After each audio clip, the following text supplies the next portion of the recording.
আসসালামু আলাইকুম রহমতুল্লাহি ওবরকাতুহু। আশা করি সবাই ভালো আছেন। আলহামদুলিল্লাহ আমিও ভালো আছি। আমি ফজলুল হক জীবন স্যার আছি আপনাদের সাথে। আজকে আমরা গুরুত্বপূর্ণ রাসায়নিক বন্ধনের উপর আমাদের যে এক্সাম 4 আছে সেই এক্সাম 4-এর উপর আমরা ক্লাস নিব। যারা এই মুহূর্তে লাইভে আমাদের সাথে যুক্ত আছেন একটু কমেন্টের মাধ্যমে জানাবেন কে কোথায় থেকে যুক্ত হয়েছেন। যারা আছেন একটু জানাবেন।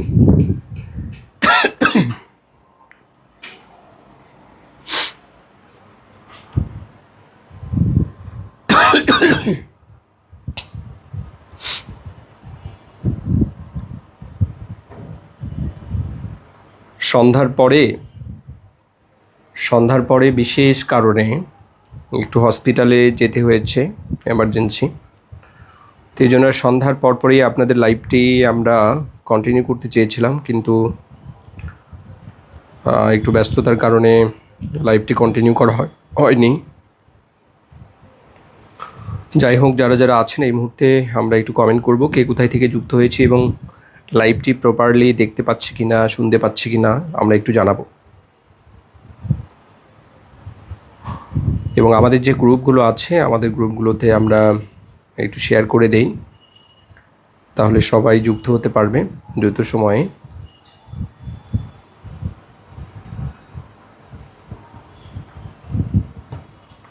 একটু সময় নিচ্ছি।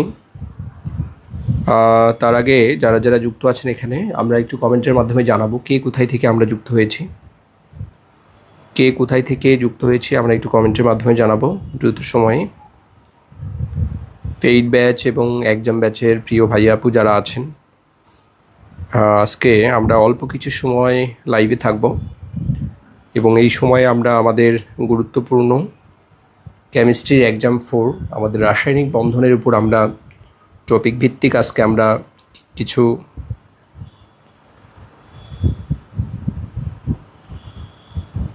আমাদের গাইডলাইন হবে, যে গাইডলাইনগুলোর মধ্য দিয়ে আপনি জানতে পারবেন আমাদের রাসায়নিক বন্ধন যে চ্যাপ্টারটা আছে এটা প্রপারলি আপনি কিভাবে স্টাডি করলে আপনি খুব সুন্দর করে আমাদের এই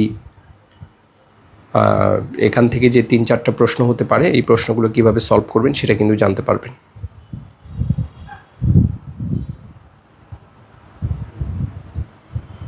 ওকে, পেইড ব্যাচের গ্রুপগুলোতে আমরা একটু শেয়ার করে দিলাম। Share done.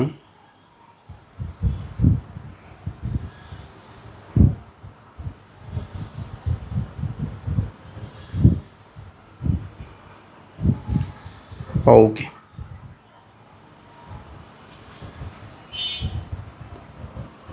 কতজন যুক্ত হয়েছে একটু দেখি। বেশ অনেকজনই আছি। আপনাদের কার কার এলাকায় বৃষ্টি হচ্ছে? ঢাকায় প্রচণ্ড গরম। একটু বের হয়েছি সন্ধ্যার পরে, এত গরম, গরমে থাকা যায় না।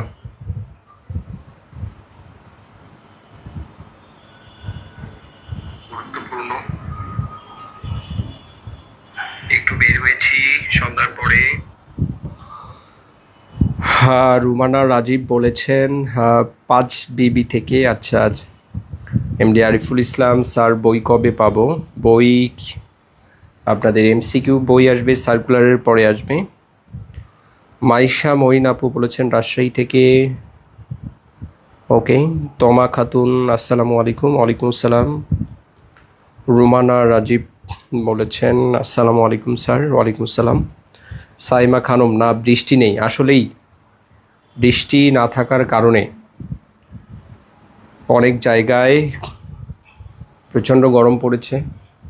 আবার আমাদের এলাকায়, আমাদের এই উত্তরবঙ্গে আমাদের যে কুড়িগ্রাম, এই কুড়িগ্রাম জেলায় এত বৃষ্টির কারণে ধান তলায় গেছে। এটা একটা মারাত্মক প্রবলেম। আর ধান যে কাটবে এই লোক খুঁজে পাওয়া যায় না। অনেক জায়গায়, আমাদের উত্তরবঙ্গের অনেক জায়গায় ধান কিন্তু তলিয়ে গেছে। মনারুল ইসলাম ভাইয়া বলেছেন আসসালামু আলাইকুম। ওয়ালাইকুম আসসালাম। স্যার আমার এক বান্ধবী অ্যাড হবে, আপনার নাম্বার দিয়েছি, thank you so much. Bansari Roy, Bansari আপু বলেছেন আদাব স্যার। আদাব। এমডি আব্দুল মমিন ভাইয়া বলেছেন রাসায়নিক বন্ধনের প্র্যাকটিস শিট খুঁজে পাচ্ছি না স্যার, কিভাবে পাবো, একটু লিঙ্কটি দিবেন স্যার।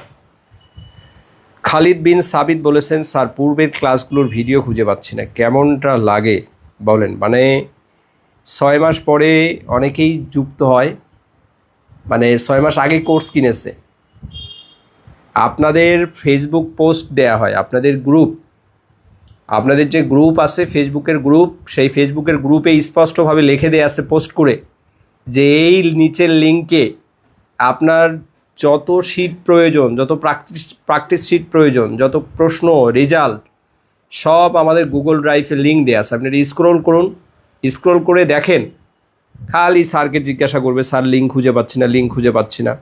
তার মানে নিজেরা কখনো খোঁজ করে না। একটু মানে আমাদের যে গ্রুপগুলো আছে, গ্রুপের মধ্যে কি আছে না আছে সেটাও ভালো করে দেখে না। সবই ক্লাস আছে, প্রত্যেকটা ক্লাস আছে, কোনো ক্লাসই মিসিং নাই।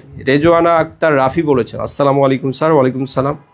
নজরুল ইসলাম রাকিব ভাইয়া বলেছেন আসসালামু আলাইকুম স্যার। ওয়ালাইকুম আসসালাম। ঠিক আছে, সবার জন্য শুভকামনা জানিয়ে আজকে আমরা ক্লাস শুরু করব। সবাই একটু সাথে থাকুন, সবাই একটু ক্লাস করুন। গরমের দিন, গরমও লাগে, আবার বৃষ্টি বাদলের দিন বৃষ্টিও আসে। আচ্ছা যাই হোক, আপনাদের ঈদের ছুটি কবে থেকে দিব?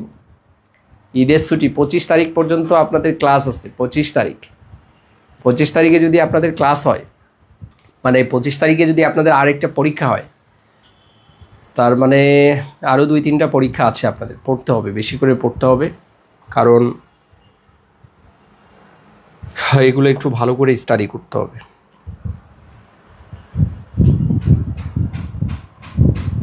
ঠিক আছে, আসেন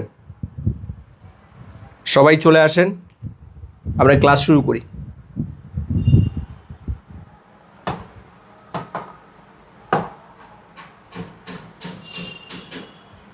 আপনাদের এই ক্লাসে ঢুকতে একটু দেরি হওয়ার কারণ হলো এই স্মার্ট বোর্ডে একটা মশা পড়েছে, মশা টাইপের আর কি। তো এখন সে মানে এই মশার বডি থেকে টাচ কাজ করতেছিল, আর আমি পুরো কম্পিউটার শাটডাউন দিয়ে তারপরে এখানে আমাদের কানেকশনগুলো ঠিক করতেছিলাম যে প্রবলেমটা আসলে কোথায়, এখানে টাচ সঠিকভাবে কাজ করতেছে না কেন। তো পরে দেখলাম যে এখানে একটা মশা পড়েছিল, তো মশার বডি থেকে টাচ কাজ করতেছিল।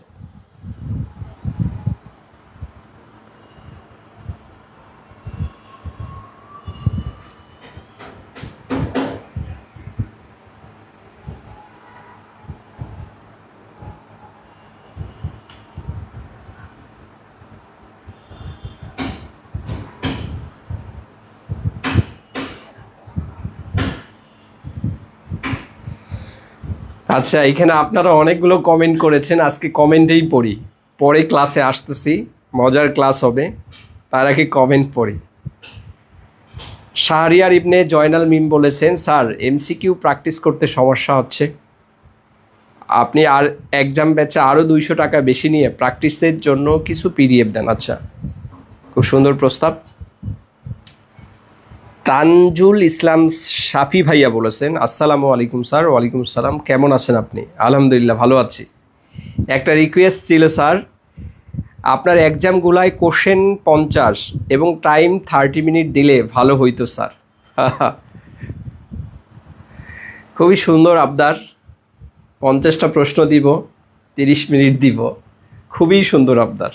কিন্তু সমস্যাটা হলো আমরা যে প্রশ্নগুলো করি প্রত্যেকটা চ্যাপ্টারে, আপনাদের প্রত্যেকটা চ্যাপ্টার থেকে প্রশ্ন হবে 1 থেকে 2টা প্রশ্ন হবে, উর্দে 3টা প্রশ্ন হবে, কিন্তু এই 3টা প্রশ্নের প্যারালাল আমরা যখন কোয়ালিটি মেনটেন করে প্রশ্ন করতে যাই 10টার বেশি প্রশ্ন সেখানে পাওয়া যায় না।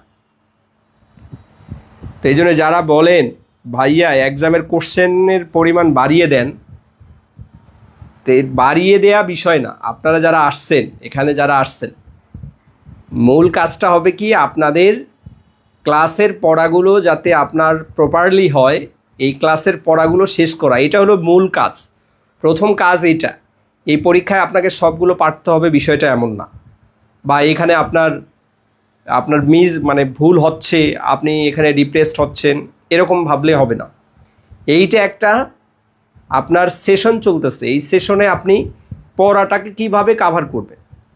আর প্রশ্নগুলোর ক্ষেত্রে কোয়ালিটিফুল প্রশ্ন একটা অধ্যায়ে 50টা প্রশ্ন করা যায় না, এগুলো আননেসেসারি মনে হয় আমার কাছে। আমার পড়ানোর স্টাইল বা আমার যে কোর্স প্ল্যানিং, এগুলো অন্যান্য টিচারের সাথে মিলবে না। এই জন্য যারা ভিন্ন থিঙ্কিং করেন, সেরকমভাবে চিন্তা না করে টিচার যেভাবে নিচ্ছে সেইভাবে চিন্তা করবেন। যারা কোশ্চেনের পরিমাণ বাড়িয়ে চান, আমি আপনাদের বলি 50টা কোশ্চেন আমাকে করে দেন, 50টা কোশ্চেন আমাকে করে দেন। একটা অধ্যায় থেকে এতগুলো কোশ্চেন করা যায়? সবগুলো অধ্যায় মিলে প্রশ্ন আসবে 100টা, আর একটা অধ্যায়ে 50টা কোশ্চেন করতে গেলে একই প্রশ্ন, একই প্যাটার্ন বারবার ঘুরে ফিরে আসে। একটা অধ্যায়ে কয়টা করে টপিক থাকে বলেন তো দেখি? একটা অধ্যায় থেকে আপনি যদি দুটো করেও টপিক নেন, ধরলাম 10টা টপিক আছে, 10টা টপিক থেকে 2টা প্রশ্ন নিলে 20টা প্রশ্ন করা যায়। 3টা করে টপিক নিলে, মানে 10টা টপিক থেকে 3টা করে প্রশ্ন নিলে এখানে আপনার প্রশ্ন করা যায় 30টা, এর বেশি করা যায় না। তো এগুলো রিপিটেড হয়। তো যে প্রশ্নগুলোর প্রয়োজন সেই প্রশ্নগুলো দিয়ে আপনাদের পরীক্ষাগুলো নেওয়া হয়। প্রশ্নগুলো অনেক বেশি স্ট্যান্ডার্ড, এগুলো থেকে সরাসরি পরীক্ষায় প্রশ্ন কমন পাবেন। এই জন্য ভালো করে স্টাডি করতে হবে। নজরুল ইসলাম রাকিব ভাইয়া বলেছেন, স্যার এক্সামগুলো রুটিনের ডেট অনুযায়ী হলে ভালো হতো। ঠিক আছে, রুটিনের ডেট অনুযায়ী তো হচ্ছে, এক্সামগুলো রুটিনের ডেট অনুযায়ী হচ্ছে। কোন এক্সামটা হচ্ছে না? যাদের এই যে আমাদেরকে তো রিকোয়েস্ট করে যে ভাইয়া আমাদের পড়া হচ্ছে না, একটু সময় বাড়িয়ে দেন, তাদের জন্য তো একদিন একটু আমরা বাড়াই দিই, কিন্তু এক্সাম টাইম অনুযায়ী আপনার পড়া আপনি কমপ্লিট করে রাখবেন। আজকে 21 তারিখ, মানে আগামীকাল 21 তারিখ, 21 তারিখে আরেকটা চ্যাপ্টার আছে, ওটাও শেষ করে রাখবেন। ওটার উপরেই আমরা একটা গাইডলাইন ক্লাস দিব, প্লাস আমাদের পেইড বেসে তো সেটার উপর ক্লাস দিয়েছি না, রেডিও অ্যাক্টিভিটি এবং নিউক্লিয়ার এনার্জির উপর আমাদের একটা ক্লাস আছে, সেখান থেকে ক্লাসটা করে নেবেন। সব ম্যাটেরিয়ালস তো দিয়েছি। ওকে, আসেন আমরা একটু ক্লাসে চলে যাই, অনেকেই যুক্ত আছি।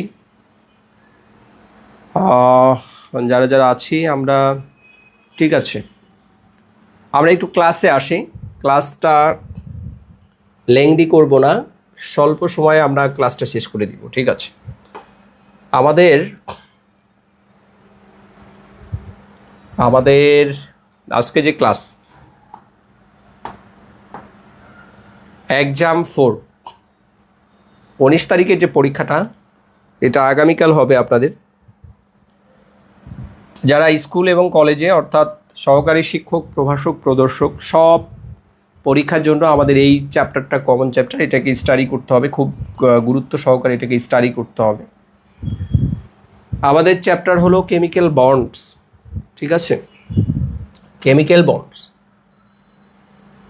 আর হলো স্ট্রাকচার অফ মলিকিউল। মানে এখানে এত বেশি টপিক, এই টপিকগুলো যদি আপনি ভালোভাবে আয়ত্ত করতে না পারেন, তখন কিন্তু এখান থেকে পরীক্ষায় প্রশ্ন হবে। 49তম স্পেশাল বিসিএস পরীক্ষায় এখান থেকে প্রশ্ন হয়েছিল, হাইড্রোজেন বন্ড থেকে পরীক্ষায় প্রশ্ন হয়েছিল, খুব সুন্দর কিছু প্রশ্ন হয়েছিল। সেই প্রশ্নগুলো আমরা একটু শেয়ার করি। কি ব্যাপার, ট্রাস কাজ করতেছে না কেন প্রপারলি?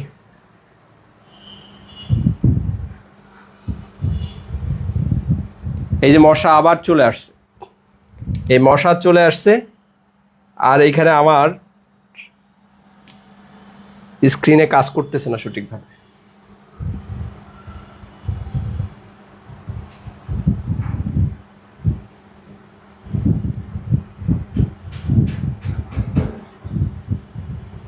একটু দেখেন আপনারা, এখানে বেশ কিছু প্রশ্ন দেয়া আছে।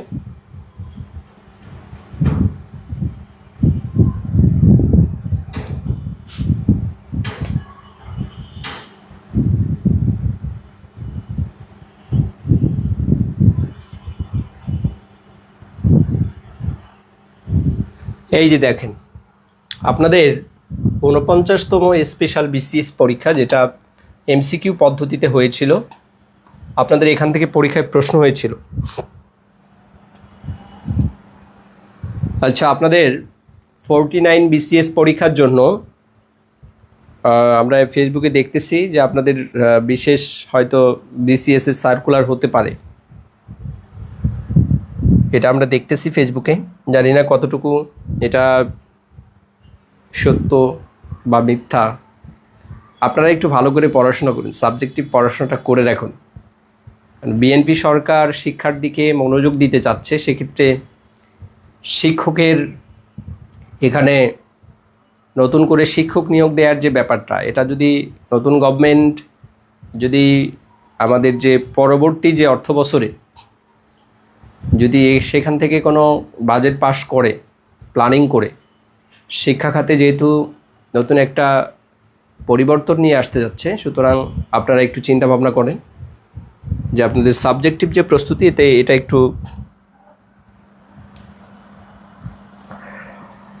এটা একটু ভালো করে প্রিপারেশন নিন।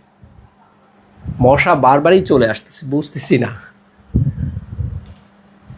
বৃষ্টির দিন তো ওই যে বিভিন্ন ধরনের পোকামাকড় এটা এই গরমের সময় ওরা বের হয়ে আসে, এই গর্ত থেকে ওরা বের হয়ে আসে, এই জন্য বারবার এই প্রবলেমটা হচ্ছে। ঠিক আছে, শরীরটা আজকে একটু ভারী ভারী লাগতেছে। 26 নম্বর দেখেন, একটা গুরুত্বপূর্ণ মজার একটা প্রশ্ন ছিল 49 বিসিএস পরীক্ষায়।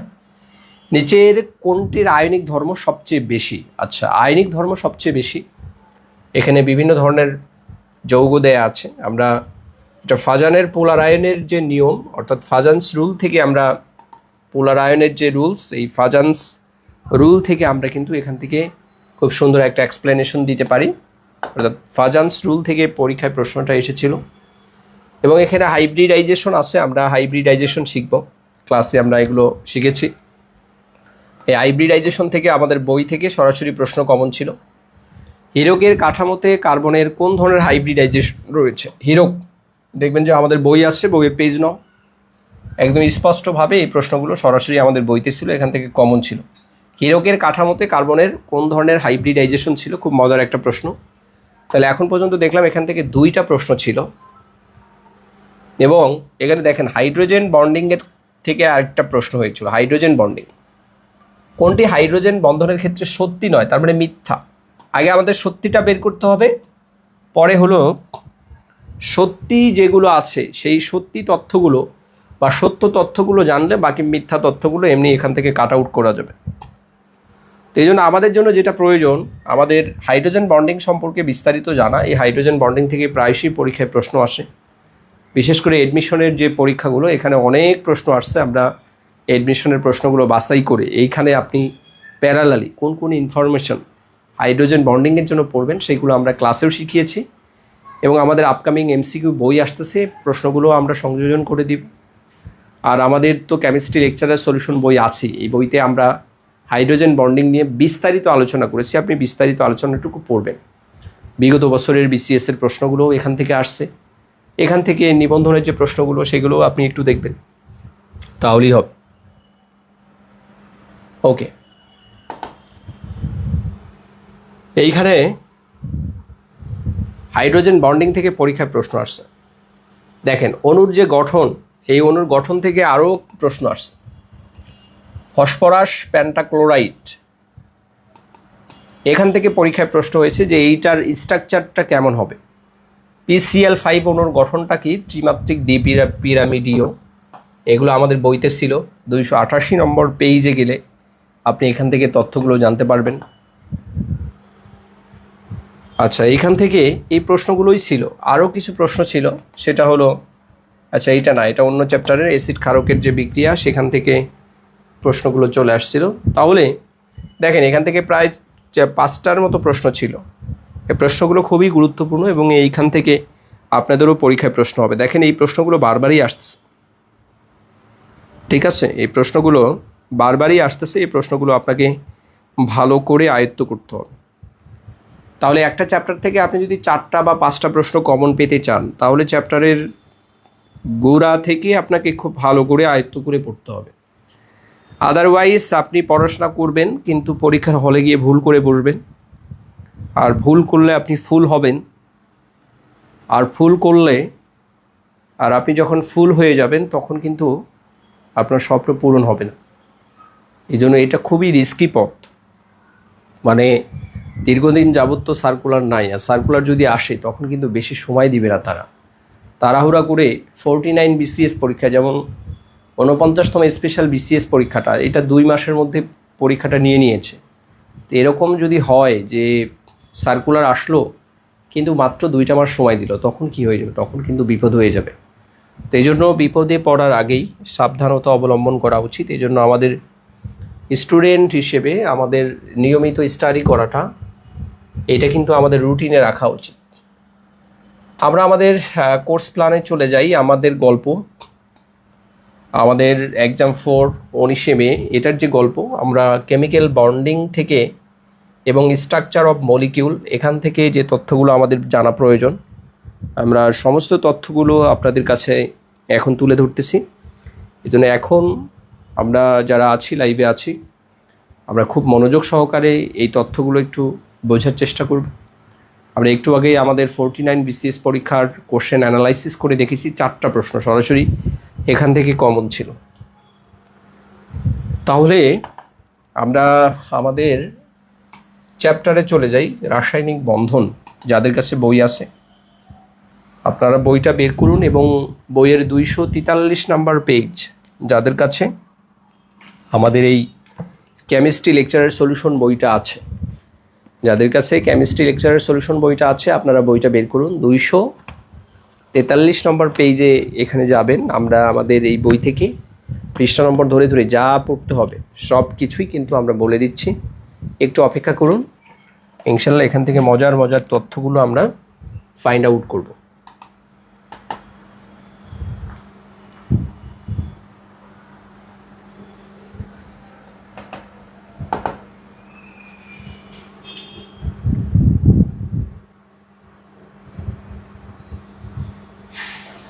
যারা এখনও বইটা সংগ্রহ করেননি, দ্রুত সময় কিন্তু বইটা সংগ্রহ করে নেবেন। আর আগামীকাল আমাদের ডেলিভারি বন্ধ হয়ে যাবে।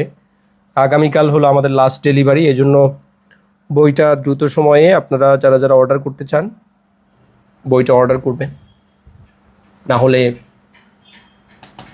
আপনারা কিন্তু ঈদের আগে আর বই পাবেন না। তাহলে এখানে টপিক 1, ইলেকট্রন বিন্যাসের স্থিতিশীলতা, অষ্টক তত্ত্ব এবং দ্বৈত তত্ত্ব। এখানে আমরা কিছু আলোচনা করেছি, যেটা আমরা আমাদের যে পর্যায় সারণী সেখানে আমরা কিন্তু আলোচনা করেছি। এইখানে আমাদের মোস্ট ইম্পর্টেন্ট সেটা হলো আমাদের অষ্টকের নিয়ম, যেটা অক্টেট রুল, এবং আমাদের অর্থাৎ অষ্টক নিয়ম, এবং আমাদের আরেকটা কি আছে যে 2-এর নিয়ম। অষ্টক নিয়ম এবং 2-এর নিয়ম। পরীক্ষায় যে প্রশ্নগুলো হয় এখান থেকে, যে নিচের কোন যৌগটি অষ্টক নিয়ম মানে, বা অষ্টক নিয়মের ব্যতিক্রম নিচের কোনটি, অথবা অষ্টক সম্প্রসারণ হয়েছে, অষ্টক সংকোচন হয়েছে, এই ধরনের প্রশ্নগুলো এখান থেকে আসে। আর 2-এর নিয়ম মানে নিচের কোন যৌগটি। তাহলে অষ্টক নিয়ম মানে অষ্টক সংকোচন, অষ্টক প্রসারণ, প্লাস হলো এখান থেকে আমাদের এই অষ্টক নিয়মের যে ব্যতিক্রম তথ্যগুলো, এগুলো আমাদের স্টাডি করতে হবে। এবং এখান থেকে আরেকটা বিষয় জানতে হবে যে আমাদের 2-এর নিয়মটা মনে রাখতে হবে, বা ডুপ্লেট রুল। এইটাকে আমরা বলবো 2-এর নিয়ম বা ডুপ্লেট রুল। এই 2-এর নিয়ম থেকে আমরা যে বিষয়টা শিখব, যে 2-এর নিয়মটা কি, এবং নিচের কোন যৌগগুলোর ক্ষেত্রে আমরা এই 2-এর নিয়মগুলো এইগুলো মানে, সেগুলো কিন্তু আমরা একটু দেখবো এখান থেকে। আর পরমাণুসমূহ একে অপরের সাথে কেন যুক্ত হয়, এই কারণটা জানবো। এখান থেকে পরীক্ষা প্রশ্ন হয়, এই কারণটা জানার চেষ্টা করব। কারণটা থেকে আমাদের কিন্তু প্রায় সেই এমসিকিউ প্রশ্ন হতে দেখা যায়।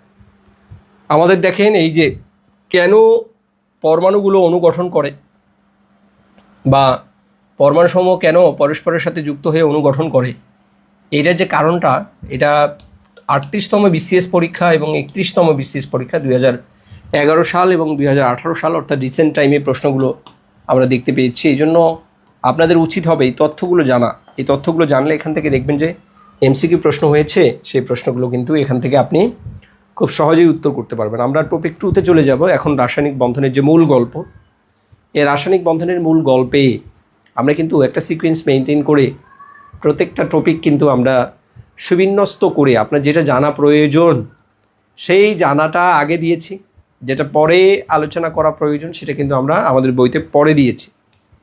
এই যে ধারাবাহিক বিন্যাস বজায় রেখে আমাদের বইটাকে এত সুন্দর করে যত্ন করে আপনাদের জন্য সাজিয়েছি, যেটা আপনি নিয়মিত স্টাডি করলে আপনি কিন্তু পরীক্ষায় এই যেই সিকোয়েন্সে বই সাজিয়েছি এভাবে কিন্তু আপনার অনেক তথ্য ব্রেইনের মধ্যে রাখতে পারবেন। এই জন্য কিন্তু আমরা নির্লস পরিশ্রম করে আপনাদের এমসিকিউ বইটাও আমরা এইভাবে আমরা ফরম্যাটিং করার চেষ্টা করেছি। বাজারের গতানুগতিক সকল বইয়ের চাইতে আমাদের কেমিস্ট্রি এবং ফিজিক্সের জন্য আলাদা আলাদা বই আসতেছে।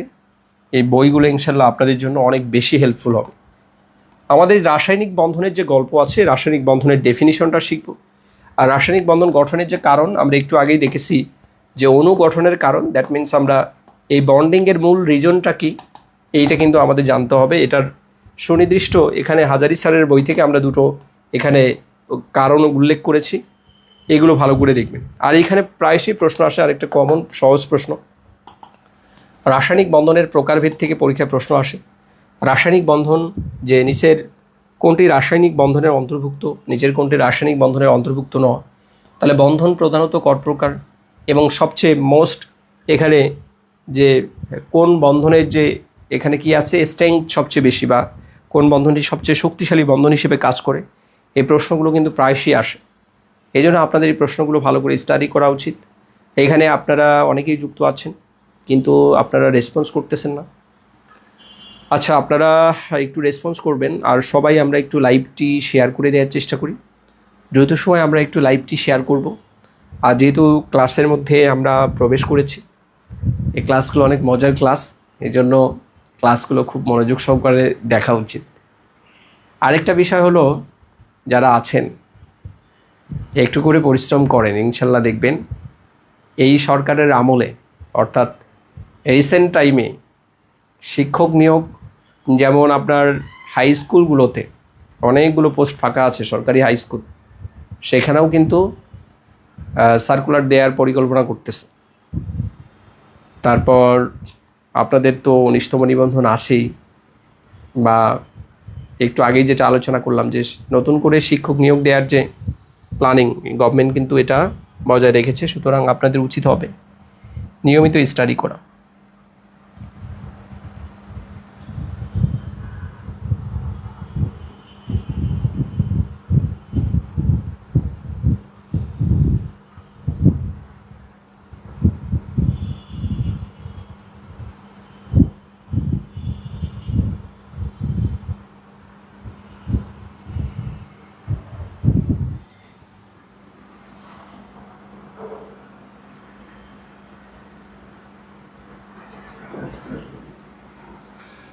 কি লাইভ কি চলছে? আমি তো দেখতে পাচ্ছি না।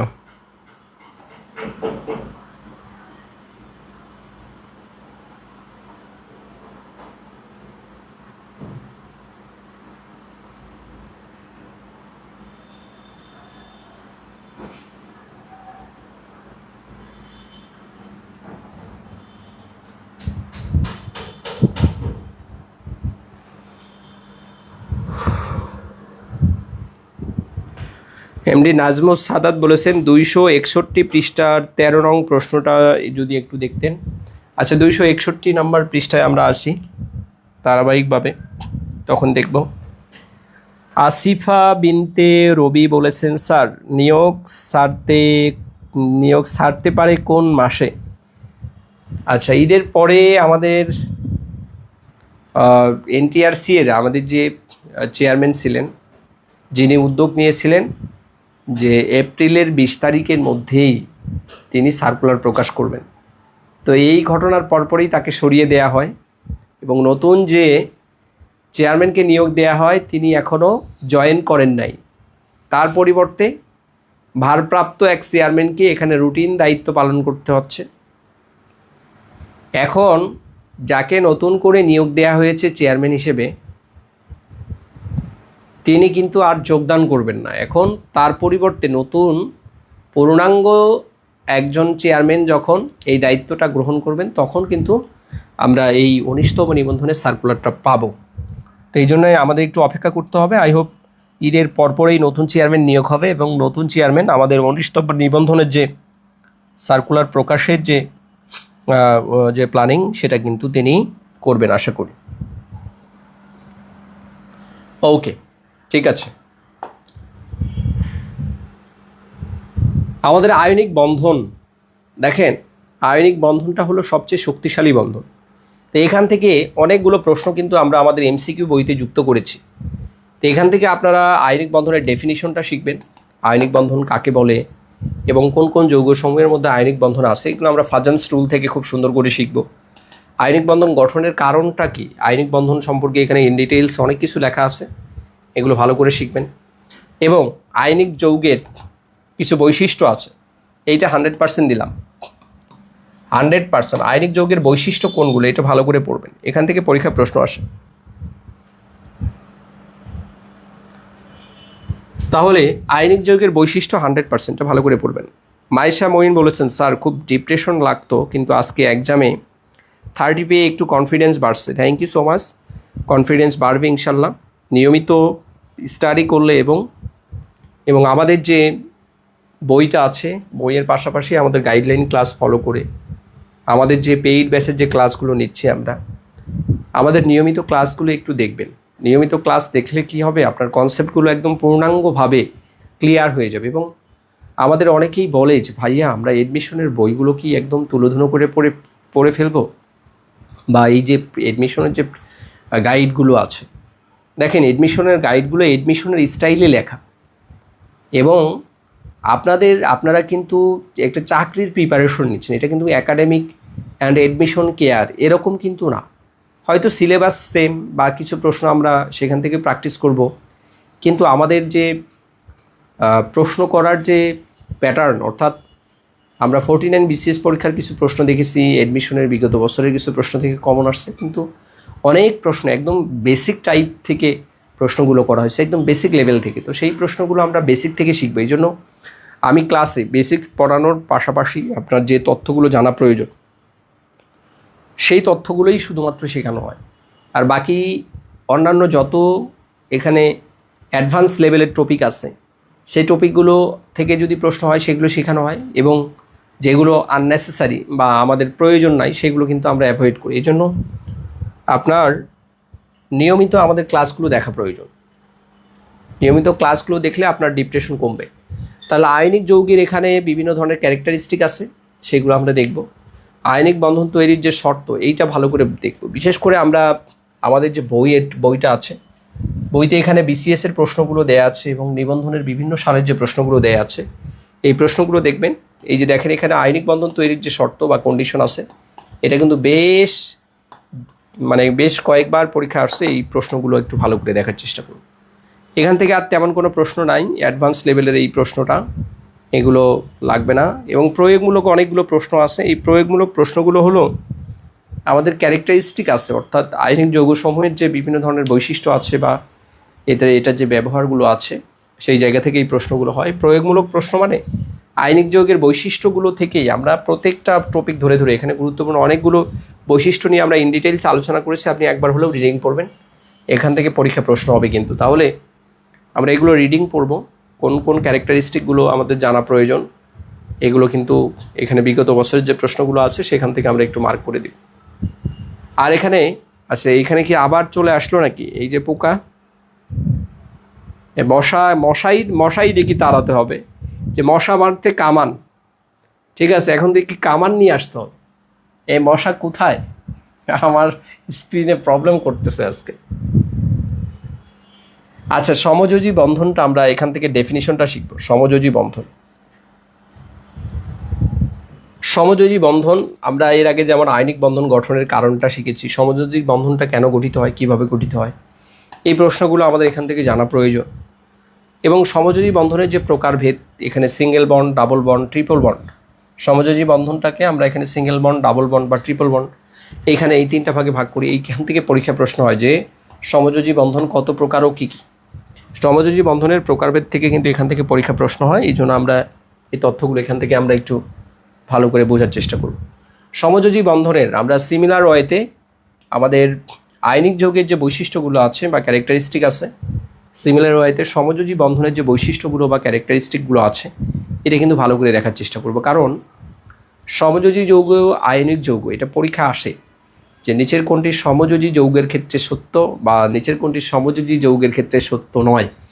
তাহলে অনেকগুলো ইনফরমেশনের মধ্যে যেগুলো শুধুমাত্র আমাদের পরীক্ষায় আসছে বিগত বছরের, বিশেষ করে নিবন্ধনের রিটেনের যে প্রশ্নগুলো আছে এই প্রশ্নগুলো এখান থেকে দেখে নিব। আর এর পাশাপাশি আমরা এখান থেকে যেটা দেখব সেটা হলো সমযোজী বন্ধনের যে শর্ত টর্ত লাগবে না। আর সমযোজী বন্ধনের যে আমরা এখানে যে বিষয়টা দেখব সেটা হলো অষ্টক নিয়ম। এই অষ্টক নিয়মের কিছু ব্যতিক্রম আমরা এই সমযোজী যৌগের ক্ষেত্রে দেখব। একটা হলো অসম্পূর্ণ অষ্টক, মানে অষ্টক সংকোচন, যেটা অষ্টক সংকোচন মানে এখানে আমরা অসম্পূর্ণ অষ্টক যে সকল যৌগের ক্ষেত্রে আমরা অসম্পূর্ণ অষ্টক দেখতে পাবো সেটার ক্ষেত্রে কিন্তু আমরা এই প্রশ্নগুলো প্রায়শই আসে যে নিচের কোন যৌগের ক্ষেত্রে, যেমন এই যে BF3 এই যে প্রশ্নটা প্রায়শই আসে, বোরন ট্রাইফ্লোরাইড BF3, যে নিচের কোন যৌগের ক্ষেত্রে অষ্টক সংকোচন ঘটে, এইটা প্রশ্ন প্রায়শই আসে। তাহলে এই যে প্রশ্নটা প্রায়শই আসে এটা শুধু মনে রাখলে মানে BF3 এইটা পড়লেই তো মনে থাকবে না, এই জন্য এটার যে এক্সপ্লেনেশন এখানে আমরা দিয়েছি এইটা একটু দেখার চেষ্টা করবেন। এবং পাশাপাশি অষ্টক প্রসারণ হয়, পরীক্ষা আসে যে অষ্টক প্রসারণ হয় নিচের কোন যৌগসমূহের মধ্যে। তাহলে এখানে বিভিন্ন ধরনের যৌগের নাম আমরা উল্লেখ করে দিয়েছি, যেগুলো নাম উল্লেখ করা আছে এবং যেগুলোর ব্যাখ্যা আছে, ব্যাখ্যাটা ভালো করে পড়লেন আর যৌগগুলোর নামগুলো একটু মনে রাখলেন, দ্যাটস না।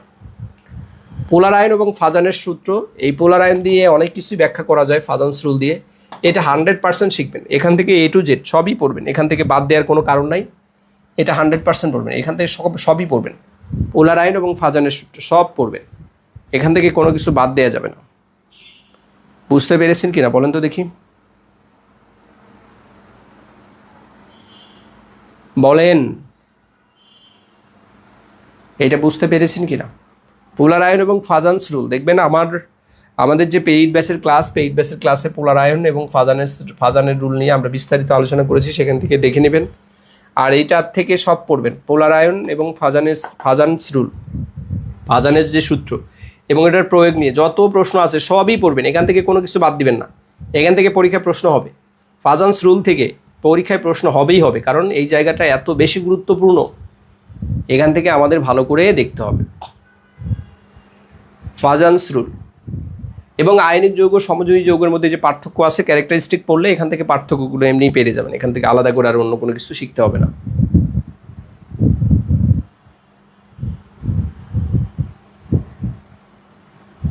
আচ্ছা, এই যে কে একজন প্রশ্ন করেছিল 261 পৃষ্ঠায় 13 নং প্রশ্ন, এই 13 নং প্রশ্ন এই সবই ঠিক আছে, 261 নম্বর 13 নং প্রশ্ন সবই ঠিক আছে।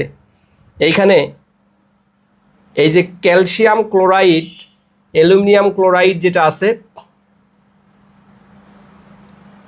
এইখানে যে সমস্যাটা এটা হলো সবই ঠিক আছে, কিন্তু নিচের দিকে যে লাইনটা আছে, এই যে নিচের দিকে যে লাইনটা আছে এই লাইনটা মানে উপরের যে ব্যাখ্যাটা এটা সঠিক আছে, উপরের লাইনের ব্যাখ্যাটা সঠিক আছে, কিন্তু নিচের যে ব্যাখ্যাটা এটা উল্টোটা হবে।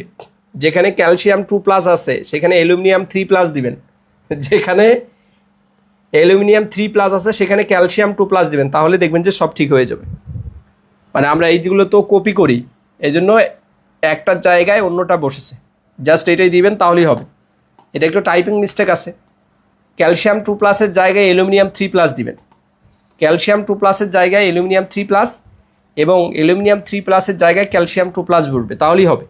এরকম করে বাকি যেগুলো আছে তাহলে যৌগ চেঞ্জ হয়ে যাবে, সব ঠিক হয়ে যাবে।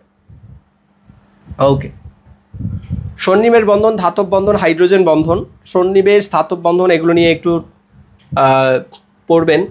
তবে এইখানে সন্নিবেশ বন্ধনটা একটু ভালো করে দেখার চেষ্টা করবেন যে সন্নিবেশ বন্ধনটা কি, এটা ডেফিনিশন থেকে প্রায়শই পরীক্ষা প্রশ্ন আসে সন্নিবেশ বন্ধন থেকে।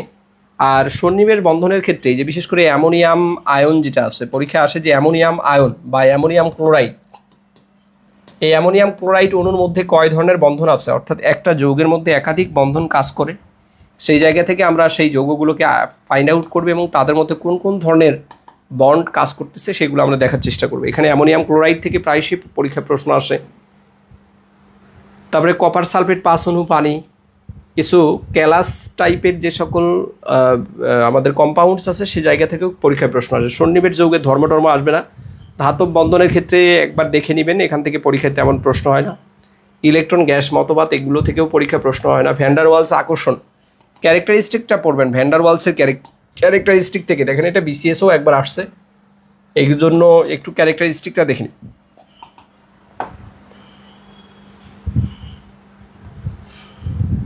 সবচেয়ে মোস্ট ইম্পর্টেন্ট আমাদের হাইড্রোজেন বন্ধন। এই হাইড্রোজেন বন্ধন থেকে 49 বিসিএস পরীক্ষায় প্রশ্ন হয়েছিল। 49 বিসিএস পরীক্ষায় আমাদের এই হাইড্রোজেন বন্ধন থেকে পরীক্ষায় প্রশ্ন হয়েছিল। আমাদের হাইড্রোজেন বন্ধন যেটা আছে, এই হাইড্রোজেন বন্ধনটা 100% এখান থেকে পরীক্ষায় প্রশ্ন করা হবে, আপনাদের এমসিকিউ পরীক্ষায় প্রশ্ন করা হবে। এই জন্য আপনাদের এই হাইড্রোজেন বন্ধন চ্যাপ্টারটা ভালো করে পড়তে হবে। হাইড্রোজেন বন্ধন, এই হাইড্রোজেন বন্ধন যে টপিকটা আছে ভালো করে পড়বেন, A to Z সব ক্যারেক্টারিস্টিক এবং কোন কোন যৌগসমূহের ক্ষেত্রে হাইড্রোজেন বন্ধন গঠন হয় শর্তগুলো পড়বেন, এবং এটার যে ধর্মগুলো আছে হাইড্রোজেন বন্ধনের ধর্ম দেখেন অনেকবার পরীক্ষায় প্রশ্ন আসছে। কেন বারবার বলি, আপনি বিগত বছরের রিটেনের প্রশ্নগুলো ভালো করে পড়লে আপনার কনসেপ্ট ক্লিয়ার হবে এবং পরীক্ষার হলে দেখবেন যে এই প্রশ্নগুলো থেকেই পরীক্ষায় প্রশ্ন হবে। সুতরাং আপনার উচিত হবে বিগত বছরের রিটেনের প্রশ্নগুলোকে একদম তামা তামা করে ফেলা, তাহলে দেখবেন এই কনসেপ্টগুলো আপনার ক্লিয়ার হওয়ার মধ্য দিয়ে এমসিকিউ প্রশ্নগুলো এখান থেকে হয় এবং এই জায়গাগুলো থেকে কিন্তু আপনি পরীক্ষা প্রশ্নও কমন পাবেন। যেমন হাইড্রোজেন বন্ধন থেকে পরীক্ষায় প্রশ্ন হয়েছিল যে হাইড্রোজেন বন্ধনের ক্ষেত্রে নিচের কোনটি সঠিক নয়, সঠিক এই তথ্যগুলো তো একটা থেকে আপনি জানতে পারবেন না, একটা এমসিকিউ পড়লে হবে না। কোন তথ্যগুলো দিয়ে এই প্রশ্নগুলো করা হয় সেটা কিন্তু আপনি জানেন না। এই জন্য আবার নিচের কোন কোন যৌগসমূহের ক্ষেত্রে হাইড্রোজেন বন্ধন আছে নাকি নাই এই তথ্যগুলো আসে। পানির মধ্যে হাইড্রোজেন বন্ধন আছে। বরফের গঠন দেখেন, চমৎকার একটা গঠন দেওয়া হয়েছে, বরফের এখানে গঠন দেওয়া আছে। বরফের গঠন এবং হাইড্রোজেন বন্ধন, এই যে বরফের গঠন থেকে প্রায়শই আসে প্রশ্নগুলো আসে, বরফের গঠনে এখানে কোন ধরনের বন্ড কাজ করে। কিছু এখানে অনেক ধরনের ব্যাখ্যাও দেওয়া আছে, এই ব্যাখ্যাগুলো একটু রিডিং পড়বেন তাহলেই হবে। সংকরণগুলো ভালো করে পড়বেন, এখান থেকে সংকরণে আমাদের যে sp2 এবং sp3 যে হাইব্রিডাইজেশন আছে সংকরণটা ভালো করে পড়বেন। আর এই যে সিগমা বন্ড এবং পাই বন্ড দেখবেন, আমি কিন্তু কিছু বিষয় নিয়ে এগুলো আলোচনা করেছি ক্লাসে। সিগমা বন্ড, পাই বন্ড এবং সিগমা বন্ড পাই বন্ডের বৈশিষ্ট্যগুলো পড়বেন, সিগমা বন্ড পাই বন্ডের বৈশিষ্ট্যগুলো পড়বেন। আর এই হাইব্রিডাইজেশন থেকে চিত্রগুলো দেখার চেষ্টা করবেন। চিত্র যে কোনো চিত্র দিয়ে বলতে পারে যে এটাতে কোন ধরনের হাইব্রিডাইজেশন সম্পন্ন হয়েছে, এই চিত্রগুলো দেখবেন। আর হাইব্রিডাইজেশন না পড়লে অণুর যে আকৃতি আছে এই অণুর আকৃতি কিন্তু আপনি বুঝতে পারবেন না। এই জন্য সিগমা বন্ড আর হলো পাই বন্ড এই দুটার মধ্যে পার্থক্যটা ভালো করে পড়বেন। এটা এইখান থেকে পরীক্ষা প্রশ্ন হয় যে সিগমা বন্ড এবং পাই বন্ডের মধ্যে পার্থক্য কী, সিগমা বন্ড এবং পাই বন্ডের মধ্যে যে পার্থক্য আছে এগুলো একটু ভালো করে পড়বেন। সিগমা বন্ড আর হলো পাই বন্ডের মধ্যে যে পার্থক্য, এই সিগমা বন্ড পাই বন্ডের মধ্যে যে পার্থক্য আছে এগুলো ভালো করে পড়বেন, এখান থেকে পরীক্ষা প্রশ্ন হবে। আর সংকরণ হাইব্রিডাইজেশনের মধ্যে sp2 এবং sp1 sp3 অর্থাৎ sp2 এবং sp1 তো না, sp2 এবং sp3 হাইব্রিডাইজেশন, এই যে এই তিন ধরনের হাইব্রিডাইজেশন আমাদের মূল, এবং এই তিন ধরনের হাইব্রিডাইজেশন থেকে পরীক্ষায় প্রশ্ন হয়। আরও আমাদের অন্যান্য হাইব্রিডাইজেশন হয়, সেগুলো না জানলেও চলবে, তবে মোস্ট ইম্পর্টেন্ট এই তিনটা হাইব্রিডাইজেশন থেকে পরীক্ষায় প্রায়শই প্রশ্ন হয়।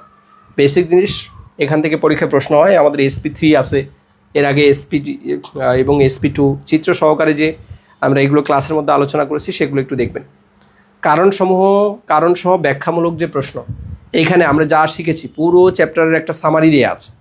অর্থাৎ আমরা হাইব্রিডাইজেশনের কারণে যে অণুর যে গঠন বা অণুর আকৃতি এটা কিন্তু চেঞ্জ হয়ে যাচ্ছে, এই সম্পর্কে কিন্তু এখানে আমরা এক্সপ্লেইন করেছি অনেক তথ্য। এই তথ্যগুলো একটু রিডিং করবেন। এখানে ওই যেমন অ্যামোনিয়ার ক্ষেত্রে এখানে লোন পেয়ার ইলেকট্রন থাকলে আকৃতি আবার বাঁকা হয়ে যায়, তো এই যে লোন পেয়ার ইলেকট্রনের কারণে এইখানে আমাদের যে লোন পেয়ার বন্ড পেয়ার যে ইলেকট্রনের যে বিকর্ষণের যে কারণ, এই যে এইগুলো একটু ভালো করে দেখবেন, এখান থেকে পরীক্ষায় প্রশ্ন হয়। যেমন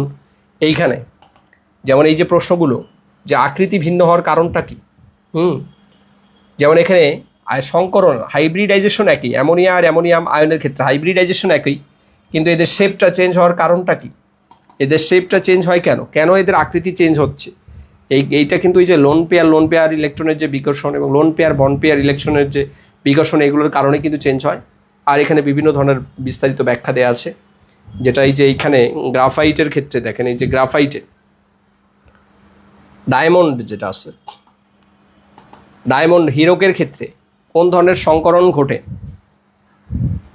এবং গ্রাফাইটের ক্ষেত্রে, যে গ্রাফাইটের ক্ষেত্রে কিন্তু sp2 সংকরণ ঘটে, যেটা কিন্তু বিসিএস পরীক্ষায় আসছিল। আর আমাদের যে ডায়মন্ড বা হীরকের ক্ষেত্রে কিন্তু sp3 সংকরণ। তাহলে sp3 হাইব্রিডাইজেশন ঘটে হলো ডায়মন্ডের ক্ষেত্রে, আর গ্রাফাইটের ক্ষেত্রে এটা হলো sp2 হাইব্রিডাইজেশন ঘটে। একদম সরাসরি আমাদের বই থেকে কমন ছিল প্রশ্নগুলো, এই জন্য আপনাদের 19তম নিবন্ধন পরীক্ষাও প্রশ্ন কমন থাকবে, এই জন্য ভালো করে স্টাডি করবেন, তাহলেই হবে। এখানে কারণগুলো আছে, রিডিং পড়বে, রিডিং পড়লেই লাভ। এখানে অনেক বড় একটা চ্যাপ্টার। আর চতুর্থ অধ্যায় যেটা আছে এটা মূলত আমাদের আগের যে চ্যাপ্টার, এই চ্যাপ্টারেরই কিছু একটা এখানে আমাদের যুক্ত করা আছে। অর্থাৎ আমাদের হাইব্রিডাইজেশনের ফলে অণুর আকৃতি চেঞ্জ হয়ে যাচ্ছে, এবং চেঞ্জ হওয়ার ফলে আমরা এখানে দেখব যে এখানে আমাদের ভেসপার থিওরি থেকে আমরা বিভিন্ন ধরনের, এখানে এই ভেসপার থিওরি দিয়ে বিভিন্ন ধরনের আমরা এখানে অণুর যে আকৃতি আছে, আকৃতি পরিবর্তনের যে কারণটা, এবং এখানে ভ্যালেন্স বন্ড থিওরি, অর্থাৎ মড থিওরি, ভিবিটি থিওরি এবং মড থিওরি, এটার সাহায্যে বিভিন্ন ধরনের আমরা মলিকিউলার স্ট্রাকচার এখানে আমরা আগানোর চেষ্টা করব, অর্থাৎ অ্যাডভান্স লেভেলের এখানে স্টাডি। তবে এটা সহজ, আমরা ক্লাসের মধ্যে আলোচনা করেছি। এখানে বিসিএস পার্ট নামে যে অংশটা আছে, যে বিসিএস পার্ট হোমো লুমো, এইগুলো আপনাদের লাগবে না, এত অ্যাডভান্স লেভেলের প্রশ্ন হবে না, এগুলো বিসিএসের সিলেবাসে, এটা লাগবে না, এটা প্রয়োজন নেই। বিসিএস পার্ট মানে শুধু বিসিএস পরীক্ষার্থীর জন্য।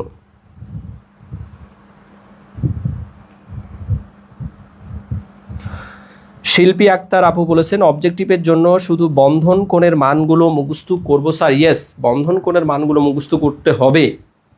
আবার হাইব্রিডাইজেশন সেম আছে কিন্তু আকৃতিটা ভিন্ন হচ্ছে কেন, কেনর উত্তরটা জানার চেষ্টা করবেন। কারণ এই কেনর উত্তর 4টা অপশনের মধ্যে দেখেন, আপনাকে বলা হলো পানির অণুর ক্ষেত্রে বন্ধন কোণ কত। এইটা তো একটা মানে ইন্টারমিডিয়েট লেভেলের একটা সহজ প্রশ্ন, সবাই জানে পানির অণুতে বন্ধন কোণ কত। কিন্তু প্রশ্ন করা হলো যে পানির অণুর ক্ষেত্রে নিচের কোন তথ্যগুলো সঠিক, তার মধ্যে পানির বন্ধন কোণও আছে, পানিতে কোন ধরনের হাইব্রিডাইজেশন ঘটে সেটাও আছে। আবার এইখানে ভেসপার থিওরি থেকে আমার বন্ধন কোণের যে স্বাভাবিক মান, সেখান থেকে বিকৃতি হওয়ার কারণটা কি, এখানে কোণের পরিমাণটা কমে যাচ্ছে তার কারণটা কি, এই তথ্যগুলো কিন্তু আপনাদের জানতে হবে। এটা না জানলে আপনি এমসিকিউ এর 4টা অপশন, কোন 4টা অপশন এখানে ক্রিয়েট করা হবে আপনি জানেন। এই জন্য আপনাকে বিস্তারিত পড়তে বলি, আমাদের লজিক আছে তো, এমন না যে আপনি শুধু বন্ধন কোণ পড়লেই হবে। এই জন্য বিস্তারিত পড়েন। বন্ধন কোণ তো জানে সবাই, কিন্তু অন্যদের থেকে আপনার জানার পরিধি কতটুকু, যত বেশি পরিধি বাড়াবেন তত ভালো। তাহলে এখানে আমরা বিসিএস পার্টটা বাদ দিব, আর এখান থেকে আমরা ভেসপার থিওরিটা খুবই ভালো করে পড়ব। ভেসপার থিওরি অনুযায়ী আমাদের কোন ধরনের যৌগ সমূহের ক্ষেত্রে আমরা এই অণুর আকৃতির যে পরিবর্তনের যে ঘটনাটা, এটাকে আবার ভেসপার থিওরি দিয়ে আমরা খুব সুন্দর করে এক্সপ্লেইন করতে পারি। চিত্র সহকারে ভেসপার থিওরি আলোচনা করা আছে। এই যে ভ্যালেন্স শেল ইলেকট্রন পেয়ার রিপালশনের যে থিওরিটা আছে, এটা ভালো করে শিখবেন। আর এখানে সবচেয়ে মোস্ট ইম্পর্টেন্ট সেটা হলো ভেসপার থিওরি থেকে এই যে এখানে দেখেন আমাদের যে বন্ড পেয়ার ইলেকট্রন, দেখেন bond pair electron, bond pair lone pair electron, আর লোন পেয়ার ইলেকট্রন। তার মানে লোন পেয়ার ইলেকট্রনের যে বিকর্ষণ করার মান, এটা কিন্তু অনেক বেশি হাই। তারপরে হলো বন্ড পেয়ার লোন পেয়ার, আর সবচেয়ে কম কার মধ্যে, বন্ড পেয়ারের মধ্যে। তো এই যে এখানে তথ্যগুলো আমরা ভেসপার থিওরি থেকে স্টাডি করব, এই জন্য এগুলো আমাদের জানা প্রয়োজন। আর লিমিটেশন থেকে পরীক্ষায় তেমন প্রশ্ন হয় না, ভেসপার থিওরি লিমিটেশন আসে না, এখান থেকে তেমন অন্য কিছু দেখতে হবে না। তবে অণুর বন্ধন কোণ এবং এই বন্ধন কোণের যে আমাদের বন্ধন কোণ শিখবো, এবং আকৃতি, বন্ধন কোণ এবং আকৃতিটা ভালো করে শিখব। বিশেষ করে যে এখানে পানির অণু খুবই ইম্পর্টেন্ট, হাইড্রোজেন সালফাইড, অ্যামোনিয়া, এই যে বিশেষ করে দেখবেন যে বিগত বছরে কোন কোন যৌগগুলো থেকে পরীক্ষায় প্রশ্ন আসছে, এগুলো আমরা খুব ভালো করে স্টাডি করব। ওকে, এখানে আর কি দেওয়া আছে, যেমন এই যে আকৃতি, স্টেনাস ক্লোরাইড এবং বেরিয়াম ক্লোরাইড অণুর আকৃতি কোনটা, কোন ধরনের আকৃতি, অণুর আকৃতিগুলো থেকে পরীক্ষায় প্রশ্ন হবে। আকৃতি, বন্ধন কোণ এবং এই অণুর আকৃতি পরিবর্তনের কারণটা কি। এই যে বিশেষ করে দেখেন এখানে এই যে অ্যামোনিয়া এবং মিথেনের ক্ষেত্রে তাদের যে আকৃতি, এই চতুস্তলিকীয়, আরেকটা হলো পিরামিডীয়, অর্থাৎ আমাদের এই মিথেনের ক্ষেত্রে চতুস্তলিকীয় পাচ্ছি, আর অ্যামোনিয়ার ক্ষেত্রে পিরামিডীয় কেন পাচ্ছি? আমরা এই যে ভেসপার থিওরি থেকে আমাদের যে লোন পেয়ার ইলেকট্রনের যে বিকর্ষণ ক্ষমতা যে বেশি, সেই জায়গা থেকে অন্যর আকৃতির যে চেঞ্জ হয়ে যাচ্ছে, এই তথ্যগুলো আমরা একটু ভালো করে শিখব। এখান থেকে বারবার ঘুরে ফিরে পরীক্ষায় প্রশ্ন হয়, এগুলো শিখব। আর আমরা ভেসপার থিওরির পাশাপাশি আমরা এখান থেকে টপিক 2-তে আমরা এই যে ভ্যালেন্স বন্ড থিওরি আছে, যোজনী বন্ধন মতবাদ, এই যোজনী বন্ধন মতবাদটা আমরা শিখব। পরীক্ষায় প্রশ্ন আসে যে যোজনী বন্ধন মতবাদের ক্ষেত্রে নিচের কোন তথ্যগুলো সঠিক। এখানে পোস্টুলেশনটা দেয়া আছে, যোজনী বন্ধন মতবাদের এখানে বিভিন্ন তথ্য দেওয়া আছে, এগুলো শিখবেন। এগুলো আমরা ক্লাসে আলোচনা করেছি, এখান থেকে ভালো করে স্টাডি করুন। সীমাবদ্ধতা থেকে পরীক্ষা প্রশ্ন তেমন হয় না, এগুলো দেখবেন। এবং এই যে যোজনী বন্ধন যে তত্ত্ব আছে, অর্থাৎ আমাদের এই ভ্যালেন্স বন্ড থিওরি থেকে আমাদের বিভিন্ন অণুর যে গঠন আমরা খুব সহজেই সেটা ব্যাখ্যা করতে পারি। যেমন আমাদের হাইড্রোজেন অণু আছে এখানে, তারপরে ক্লোরিন আছে, এবং হাইড্রোক্লোরিক অ্যাসিড অণুর ক্ষেত্রে আমরা বিভিন্ন ধরনের যে ব্যাখ্যাগুলো পাই, এই ব্যাখ্যাগুলো আমরা একটু শিখব। আচ্ছা, ভ্যালেন্স বন্ড থিওরি শিখব এবং আমরা ভেসপার থিওরিটা শিখব। আরেকটা আছে মলিকুলার অরবিটাল থিওরি। এখানে 3টা থিওরি শিখতে হয়, 3টা থিওরি থেকে আমরা প্রশ্নগুলো ভালো করে স্টাডি করার চেষ্টা করবো। আর মলিকুলার অরবিটাল থিওরি থেকে এখানে যে প্রশ্নটা হবে এখান থেকে, যে মলিকুলার অরবিটাল থিওরির ক্ষেত্রে নিচের কোন তথ্যগুলো সঠিক। মড থিওরির ক্ষেত্রে আপনার কোন তথ্যগুলো নিচে সঠিক আছে, এই যে এই সঠিক তথ্যগুলো ভালো করে স্টাডি করবেন। এখান থেকে পরীক্ষায় প্রশ্ন করব। আমি নিজেও মড থিওরি থেকে একটা প্রশ্ন করবো ইনশাল্লাহ। মড থিওরি থেকে পরীক্ষায় প্রশ্ন করবো, এটা খুবই পছন্দের একটা টপিক। টিচাররাও এখান থেকে প্রশ্ন করার এখানে প্রবাবিলিটি অনেক বেশি আছে। আণবিক অরবিটাল কি, পারমাণবিক অরবিটাল কি, এগুলো আপনারা জানেন। তারপরেও এই বন্ডিং অরবিটাল এবং অ্যান্টি বন্ডিং অরবিটাল, অর্থাৎ আমরা এখানে যে মড থিওরি শিখবো, এই মড থিওরিতে আমরা বন্ডিং অরবিটাল পাবো, অ্যান্টি বন্ডিং অরবিটাল পাবো। এটার ক্ষেত্রে বিভিন্ন ধরনের পার্থক্য দেওয়া আছে, এগুলো একটু রিডিং করবেন। আর এখান থেকে তেমন কোনো কিছু নাই, অর্থাৎ ভ্যালেন্স বন্ড থিওরি এবং মলিকুলার অরবিটাল থিওরির মধ্যে এখানে বিভিন্ন ধরনের পার্থক্য দেওয়া আছে। আর সবচেয়ে মজার বিষয় হলো এই যে হোমো এবং লুমোর যে গল্প, সেখান থেকে আমরা বিভিন্ন ধরনের এই যে অণুর যে স্ট্রাকচার নিয়ে আলোচনা করেছি, এত কিছু শিখতে হবে না। আমাদের যে বন্ধন ক্রমটা থেকে পরীক্ষায় প্রশ্ন আসে, তাহলে আমরা অণুর ক্ষেত্রে যে বিষয়টা শিখবো সেটা হলো, আমরা অণুর ক্ষেত্রে যেটা শিখব যে অণুর আকৃতি, যৌগগুলোর ক্ষেত্রে আমরা অণুর আকৃতি শিখব, তাদের যে বন্ড অ্যাঙ্গেলটা শিখব, বন্ড অ্যাঙ্গেল মানে বন্ধন কোণটা শিখব, এবং বন্ড অর্ডারটা শিখব। বন্ড অর্ডার, এই যে আমাদের বন্ধন যে ক্রমটা কত, এই বন্ধন ক্রম যত হবে দেখবেন যে সেক্ষেত্রে আমরা তাদের ক্ষেত্রে সিঙ্গেল বন্ড হবে না, ডাবল বন্ড হবে না, ট্রিপল বন্ড হবে, এগুলো কিন্তু আমরা বের করতে পারি এই বন্ড অর্ডার বের করার মধ্য দিয়ে। বন্ড অর্ডার কীভাবে বের করতে হয় এখানে দেয়া আছে। তাহলে বন্ধনী ক্রমটা এটা ভালো করে মনে রাখবেন, যে এই যে আমাদের যে বোরন আছে, বেরিলিয়াম আছে, বা হাইড্রোজেন অণুর ক্ষেত্রে বন্ধনী ক্রম কত হবে, বন্ড অর্ডার কত হবে, এই বন্ড অর্ডার কীভাবে বের করে এটা একটু ভালো করে শিখে নেবেন। আমরা ক্লাসে এগুলো আলোচনা করেছি। আপনারা যারা এক্সাম ব্যাচে, আপনারা বন্ড অর্ডার এবং আমাদের এইখান থেকে অণুর আকৃতি, বন্ধন কোণ, এই 3টা ক্রমটা ভালো করে একটু শিখবেন, তাহলেই হবে। মুখস্থ করে নেবেন, তাহলেই হবে। আর বিসিএস পার্ট পড়ার প্রয়োজন নাই, বাকি যেগুলো আছে যে জায়গাগুলো থেকে মার্ক করে দিলাম, এগুলো একটু ভালো করে স্টাডি করবেন। আর যারা আছেন আমাদের ক্লাসে যুক্ত আছেন, আপনারা নিয়মিত খুব ভালোভাবে স্টাডি করবেন। বলেন তো বুঝতে পেরেছেন কিনা ভাইয়া আপু যারা আছেন? আমরা একটু কমেন্ট করি বুঝতে পেরেছি কিনা, দ্রুত সময় আমরা একটু কমেন্ট করি। বলেন তো আমরা বুঝতে পেরেছি কিনা।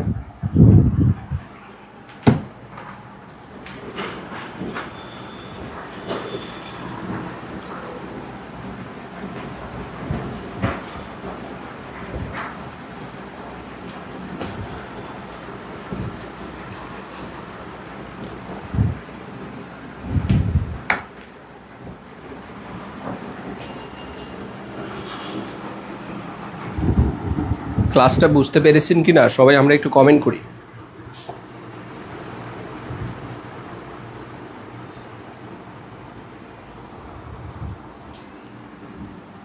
হামিদা শেখ বলেছেন, স্যার আপনি লাইভ ক্লাসটা কোন বই থেকে নেন? আমাদের যে কেমিস্ট্রি লেকচারের সলিউশন বইটা আছে, কেমিস্ট্রি লেকচারের সলিউশন বই, এই কেমিস্ট্রি লেকচারের সলিউশন বইয়ের পৃষ্ঠা নম্বর ধরে ধরে আপনাদের কিন্তু লাইভ ক্লাসটা নেওয়া হয়। এবং আপনাদের পেইড ব্যাচে আমরা আমাদের এই বইটা একদম টপিক ধরে ধরে বিস্তারিত ব্যাখ্যা সহকারে শিখি। কারণ শুধু এমসিকিউ পড়লে পরীক্ষায় পাস করতে পারবেন না, ফেল করবেন। আর আপনার প্রতিযোগী আপনার থেকে অনেক তথ্য বেশি জানবে, এই জন্য আপনার এমসিকিউ প্র্যাকটিস করার পাশাপাশি অবশ্যই সবার আগে আপনার এই কেমিস্ট্রি লেকচারের সলিউশন বইটা সাথে রাখা প্রয়োজন। এই বইয়ের টপিক ভিত্তিক বিন্যাসটা এমনভাবে সাজানো রয়েছে যেই সাজানোটা আপনি অন্য কোনো বইতে পাবেন না, অর্থাৎ সিকোয়েন্স মেনটেন করে আপনার কোন তথ্যগুলো আগে জানা প্রয়োজন এবং কোন তথ্যগুলো পরে জানা প্রয়োজন, এগুলো আমরা সিকোয়েন্স মেনটেন করে সুন্দর করে আমাদের টপিক ভিত্তিক বিন্যাসে আমাদের কেমিস্ট্রি লেকচারের সলিউশন বইটা সাজিয়েছি। দ্রুত সময় বইটা সংগ্রহ করবেন। এই বই থেকেই আপনাদের সবগুলো ক্লাস আমরা এই বই থেকে ইনশাল্লাহ নিব। তাহলে যারা যারা বুঝেছেন আমরা একটু কমেন্ট করব দ্রুত যে সব কিছু ঠিক আছে কি না। ওকে, সবাই বলেছেন ক্লিয়ার স্যার, ইয়েস স্যার, আচ্ছা বুঝছি ভাইয়া। সাইমা খানম বলেছেন বুঝতে পেরেছি। আসিফা বিনতে রবি বলেছেন আচ্ছা জি স্যার বুঝতে পেরেছি। শহীদুল ইসলাম ক্লিয়ার ভাইয়া, থ্যাংক ইউ সো মাচ। সবাই বুঝতে পেরেছেন, তাহলে আমরা আর ডিলে করতেছি না। যারা বইটা সংগ্রহ করেছেন তারা ভালো করে স্টাডি করবেন এবং ভালো করে স্টাডি করার মধ্য দিয়ে আমাদের যে প্র্যাকটিস প্রবলেমগুলো সেগুলো ভালো করে দেখবেন। এবং যারা যারা আমাদের এই কেমিস্ট্রি লেকচারের সলিউশন বইটি এখনও সংগ্রহ করেননি আপনারা দ্রুত সময় সংগ্রহ করে নেবেন।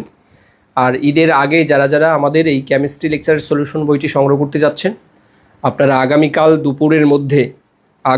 দুপুরের মধ্যে অবশ্যই আপনারা এই বইটার জন্য আপনারা অর্ডার কনফার্ম করবেন। ইনশাল্লাহ আমরা আগামীকালই বুকিং করে দেব, কারণ আগামীকালের পরে আমরা ডেলিভারি করতে পারবো না, সবাই ছুটিতে চলে যাবে। এই জন্য আমাদের কেমিস্ট্রি লেকচারের সলিউশন বইটা যারা যারা সংগ্রহ করতে চাচ্ছেন আমাদের এই কেমিস্ট্রি লেকচারের সলিউশন বইটা দ্রুত সময়ে সংগ্রহ করার জন্য আগামীকালের মধ্যে অবশ্যই আপনার অর্ডারটি কনফার্ম করবেন। সবার জন্য শুভকামনা থাকবে, সবাই ভালো থাকবেন। আজকে আমরা শেষ করে দিচ্ছি, অনেক বেশি টায়ার্ড লাগছে। আসসালামু আলাইকুম ওয়া রাহমাতুল্লাহি ওয়া বারাকাতুহু।